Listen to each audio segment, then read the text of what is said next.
3 test हमारे पास बहुत important है। एक है टोलेंस रिएजेंट, एक है फैलिंग सॉल्यूशन और तीसरा है आइडोफोम। इनमें से आप चाहे फैलिंग सॉल्यूशन को हटा भी सकते हैं। मेन जो है वो है टोलेंस और आइडोफोम टेस्ट।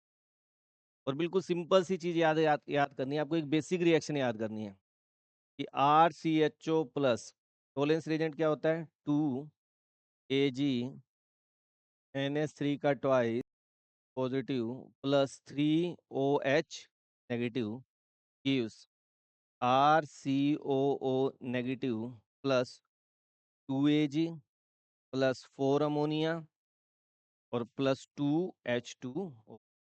तो आपको बस एक रिएक्शन याद करनी है, रट्टा लगाना है इसे, चाहे आप समझ के करो चाहे जैसे मर्जी करो, मगर ये करना ही पड़ेगा।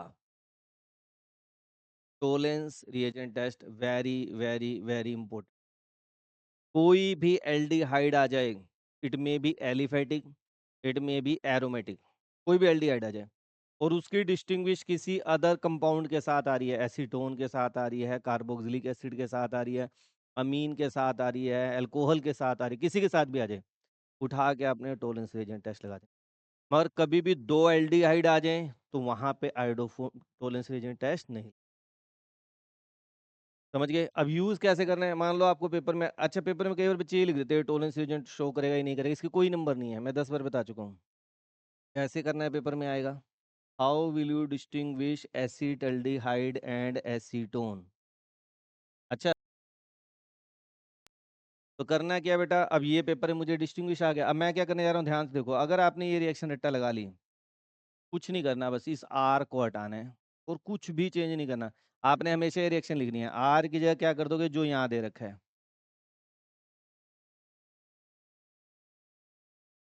यहाँ पे सिल्वर बन जाता है, that's why this is called silver mirror test.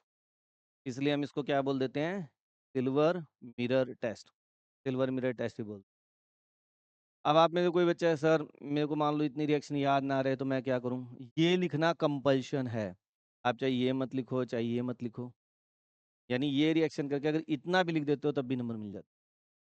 कम से कम भी बता दिया। और बेस्ट क्या है, एक ही रिएक्शन तो याद करनी है, पता है कि आनी आनी है तो 4 बार लिख लो, याद हो जाएगा। करना क्या इसमें, गलती से एजी लिखना मत भूल जाना, क्योंकि सारा गेम एजी का है। इस सिल्वर बनता है, that's why this is the silver minute. ठीक है, क्लियर है। RCHO, और यहाँ पे क्या याद करना है आपने बेटा, Cu 2 positive plus 5OH negative. इसके नीचे लिख लोगे फ्रॉम फैलिंग सॉल्यूशन। कहाँ से आ गया, फैलिंग सॉल्यूशन, बस।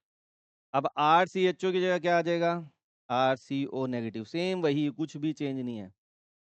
तो वहाँ क्या था वही यहाँ कर रहा हूँ, RCHO था, RCO नेगेटिव, जितने का एल्डिहाइड है उतने कार्बोक्सिलेट हैं, प्लस यहाँ बन जाएगा क्यूपरस ऑक्साइड।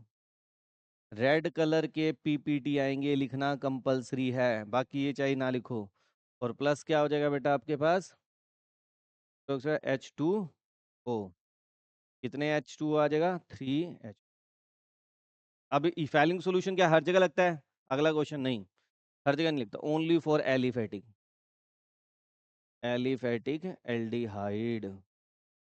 एलिफेटिक एल्डिहाइड के साथ कोई भी आ जाए तो आप ये उठा के लगा देंगे। मगर अब तुम्हें आ गया पेपर में, how will you distinguish acetaldehyde and benzaldehyde, paper में आ गया जी। तो सबसे बेस्ट मेथड कौन सा है आपको पता है, यही है, फैलिंग। एसिटल्डिहाइड शो करेगा, benzaldehyde Fehling solution test show नहीं। अभी MCQ में आपको क्वेश्चन ही मिलेगा एक, कौन सा ऐसा एल्डिहाइड है जो फैलिंग सॉल्यूशन टेस्ट नहीं शो करेगा, उसमें आपको डायग्राम मिल जाएगा, बेंजल्डिहाइड, बेंजल्डिहाइड नहीं करेगा। बाकी ऑप्शन में एलिफेटिक डाल देंगे, एक में एरोमेटिक डाल देंगे, हो गया क्वेश्चन। इसी तरह MCQ आएंगे आपको, आगे बात समझ। तीसरा और सबसे मोस्ट इम्पोर्टेंट, आयोडोफॉर्म टेस्ट, ये मोस्ट इम्पोर्टेंट। आयोडोफॉर्म टेस्ट पहली बार शो कौन करेगा,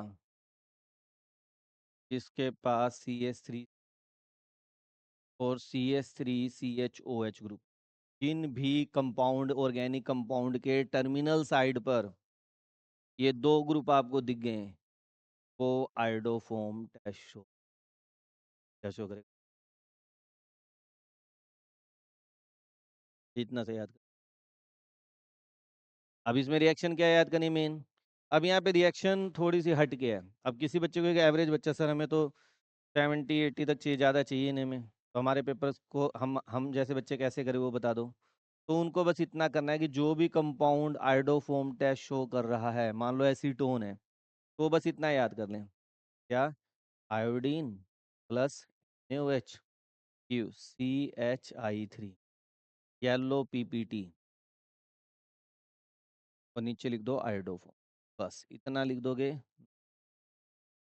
एग्जाम नंबर दे। जो भी कंपाउंड आयोडोफोम टेस्ट शो कर रहा है, के टर्मिनल साइड पे होंगे NaOH प्लस आयोडीन, ये मिनिमम है।